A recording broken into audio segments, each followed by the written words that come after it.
ಒಂದಾನೊಂದು ಕಾಲದಲ್ಲಿ ಆಲದ ಮರದ ಮೇಲೆ ಜೋಡಿ ಕಾಗೆಗಳಿದ್ದು ಆಶ್ರಯಕ್ಕಾಗಿ ಹುಡುಕ್ತಾ ಇದ್ದ ಒಂದು ದೊಡ್ಡ ಹಾವು ಅದೇ ಮರದ ಕೆಳಗೆ ಒಂದು ಬಿಲಾನ ನೋಡ್ತು.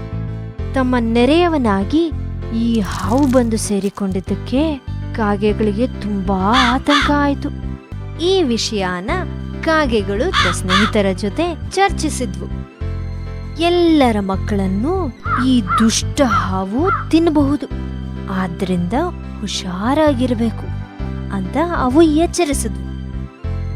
ನನ್ನೆಲ್ಲಾ ಮಕ್ಕಳನ್ನು ಈ ಹಾವು ತಿಂದ್ರೆ ನಾನು ಹೇಗೆ ತಾನೇ ಮೊಟ್ಟೆ ಇಡೋದು? ನಾವು ಬೇರೊಂದ್ ಜಾಗನೇ ಹುಡ್ಕೊಬೇಕೇನೋ ಅಂತ ಹೆಣ್ಣು ಕಾಗೆ ದುಃಖದಿಂದ ಹೇಳ್ತು. ಹೆಂಡತಿನ ಸಂತೈಸದ ಗಂಡು ಕಾಗೆ, ನಾವು ನಮ್ಮ ಮನೆನ ಬಿಡೋದು ಬೇಡ, ಆ ಹಾವನ್ನೇ ಆಚೆ ಓಡಿಸೋಣ ಅಂತ ಹೇಳ್ತು. ಸ್ವಲ್ಪ ಹೊತ್ತಿಗೆ ತಾಯಿ ಕಾಗೆ 3 ಮೊಟ್ಟೆಗಳನ್ನಿಡ್ತು. 3 ಪುಟ್ಟ ಪುಟ್ಟ ಮರಿ ಕಾಗೆಗಳು ಆಚೆ ಬಂದ್ವು. ಮರಿ ಕಾಗೆಗಳು ಕಿಚಪಿಚ ಕಿಚಪಿಚ ಸದ್ದು ಮಾಡ್ತಿದ್ದನ್ನ ಕೇಳಿ ಹಾವಿಗೆ ತುಂಬಾ ಸಂತೋಷವಾಯ್ತು. ಒಂದು ದಿನ ದೊಡ್ಡ ಕಾಗೆಗಳು ಆಚೆ ಹೋಗಿದ್ದಾಗ ದುರಾಸೆಯ ಹಾವು ನಿಧಾನವಾಗಿ ಕಾಗೆ ಗೂಡಿನ ಕಡೆ ತೆವಳ್ಕೊಂಡು ಬಂದು ಎಲ್ಲಾ ಮರಿ ಕಾಗೆಗಳನ್ನು ತಿಂದು ಹಾಕ್ತು.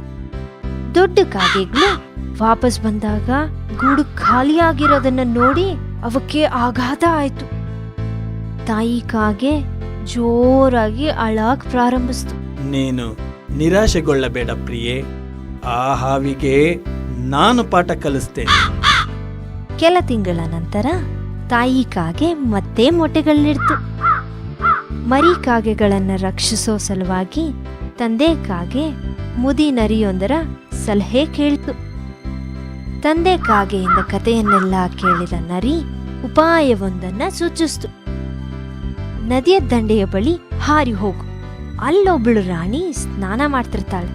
ಅವಳು ವಜ್ರದ ಹಾರನ ಎತ್ಕೊಂಡ್ಬಂದು ಹಾವಿನ ಬಿಲದಲ್ಲಿ ಹಾಕು ಅಂತ ನರಿ ಹೇಳ್ತು. ಅದೇ ರೀತಿ ಅಪ್ಪ ಕಾಗೆ ವಜ್ರದ ಹಾರನ ಎತ್ಕೊಂಡ್ ಬಂತು. ತಮ್ಮ ರಾಣಿಯ ವಜ್ರದ ಹಾರನ ಎತ್ಕೊಂಡು ಕಾಗೆ ಹಾರಿದ್ದನ್ನು ನೋಡಿದ ಬಗರು ಓಡಿ ಓಡಿ ಬಂದ್ರು. ಕಾಗೆನ ಬೆನ್ನತ್ತಿದ ಅವರು ಕಾಗೆ ಆ ವಜ್ರದ ಹಾರನ ಹಾವಿನ ಪೊಟರಿಯಲ್ಲಿ ಹಾಕಿದ್ದನ್ನ ನೋಡಿದ್ರು. ಒಂದು ಕಡ್ಡಿಯಿಂದ ಹಾರನ ಹೊರಗೆಳೆಯೋಕೆ ಅವರು ಪ್ರಯತ್ನಿಸ್ತಿದ್ದಾಗ ಗೊಂದಲಗೊಂಡ ಹಾವು ಬುಸ್ಗುಟ್ಕೊಂಡು ಹೊರಗೆ ಬಂತು. ಆಯುಧಗಳನ್ನು ಹಿಡಿದಿದ್ದ ಭಟರನ್ನು ನೋಡಿ ಅದು ಹೆದರ್ಕೊಳ್ತು. ಆ ಜಾಗನ ಬಿಟ್ಟಿದ್ದೆ ಮತ್ತೆ ಎಂದಿಗೂ ಅಲ್ಲಿಗೆ ಹಿಂದಿರುಗಲಿಲ್ಲ. ತಮ್ಮ ಶತ್ರುವಿನ ಹೊರಗೆ ಹಾಕಿದ್ದಕ್ಕಾಗಿ ಕಾಗೆಗಳಿಗೆ ತುಂಬಾ ಸಂತೋಷ